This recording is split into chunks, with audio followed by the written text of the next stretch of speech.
एक समय की बात है। एक छोटे से गांव के पास एक पुराना और खंडहर हो चुका महल था। गांव के लोग मानते थे कि उस महल में एक भयानक आत्मा का वास है।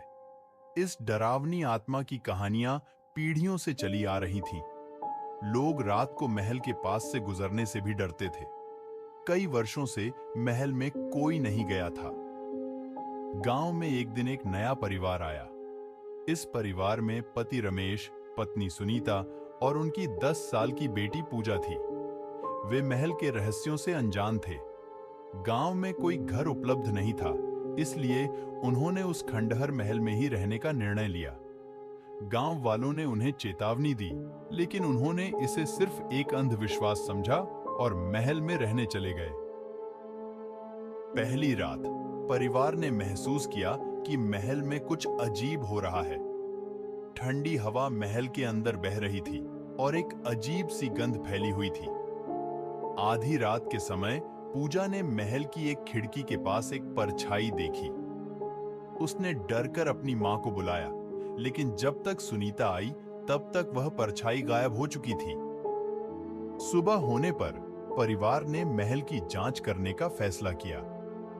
उन्हें महल के अंदर एक गुप्त तहखाना मिला। तहखाने में एक पुरानी डायरी पड़ी हुई थी। डायरी में लिखा था कि यह महल एक पुराने राजा का था, जिसने अपने राज्य को बचाने के लिए काले जादू का सहारा लिया था। राजा ने अपनी आत्मा को अमर करने के लिए एक शाप दिया था। वह आत्मा अब महल में फंसी हुई थी और हर रात इंसानों की आत्मा को अपने में मिलाने की कोशिश करती थी। परिवार ने तुरंत महल छोड़ने का निर्णय लिया, लेकिन जब उन्होंने दरवाजा खोलने की कोशिश की तो दरवाजा अंदर से बंद हो गया। महल की दीवारें हिलने लगीं और एक भयानक हंसी गूंजने लगी। अब वे महल के शिकारी बन चुके थे। उस रात परिवार ने देखा कि महल के सभी दरवाजे और खिड़कियां अपने आप खुल और बंद हो रही थीं। एक घुटी हुई आवाज ने उन्हें पुकारा, तुम्हारी आत्माएं मेरी होंगी। रमेश और सुनीता ने पूजा को अपने पास रखा और पूजा शुरू की। जैसे जैसे वे मंत्र जपते रहे, महल की हरकतें धीरे धीरे बंद होने लगीं। अगली सुबह परिवार ने गांव के पंडित जी को बुलाया। पंडित जी ने महल की स्थिति को समझा और बताया कि महल की आत्मा को शांति प्राप्त करने के लिए विशेष अनुष्ठान की आवश्यकता है। पंडित जी ने परिवार को समझाया कि उन्हें महल में एक विशेष पूजा करनी होगी, जिसमें वे सभी मिलकर भाग लेंगे। पूजा की तैयारी शुरू हुई। महल के मुख्य कक्ष में एक बड़ा हवन कुंड बनाया गया। पंडित जी ने परिवार को मंत्र दिए और हवन सामग्री तैयार की। शाम होते ही पूजा शुरू हुई। महल की दीवारें फिर से हिलने लगीं, लेकिन इस बार परिवार ने डरना बंद कर दिया और पूरी श्रद्धा से पूजा में लगे रहे। रात के मध्य में जब पूजा अपने अंतिम चरण में थी, महल की आत्मा प्रकट हुई। एक घने धुएं से भरी आकृति ने सबको घेर लिया। आत्मा ने चिल्लाते हुए कहा, तुम मुझे शांति नहीं दे सकते। यह महल मेरा है और मैं इसे कभी नहीं छोड़ूंगा। पंडित जी ने आत्मा को शांत करने के लिए अंतिम मंत्र का उच्चारण किया।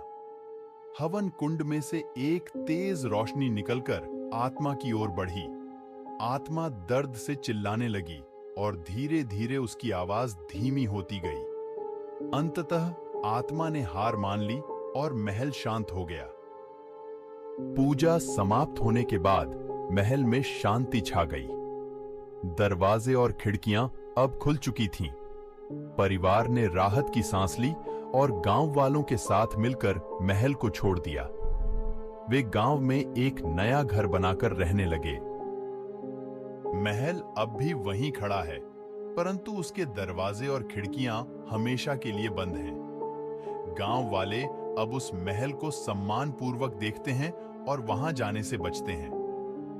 रमेश, सुनीता और पूजा ने एक नई और सुखद जिंदगी की शुरुआत की और महल की भूतिया कहानियां केवल एक याद बनकर रह गईं। गांव में अब हर कोई जानता है कि बर्बादी का शिकारी अब कभी नहीं लौटेगा, और महल का इतिहास अब केवल एक कहानी बनकर रह गया है। महल के शाप से मुक्ति पाने के बाद रमेश, सुनीता और पूजा ने गांव में एक नई शुरुआत की।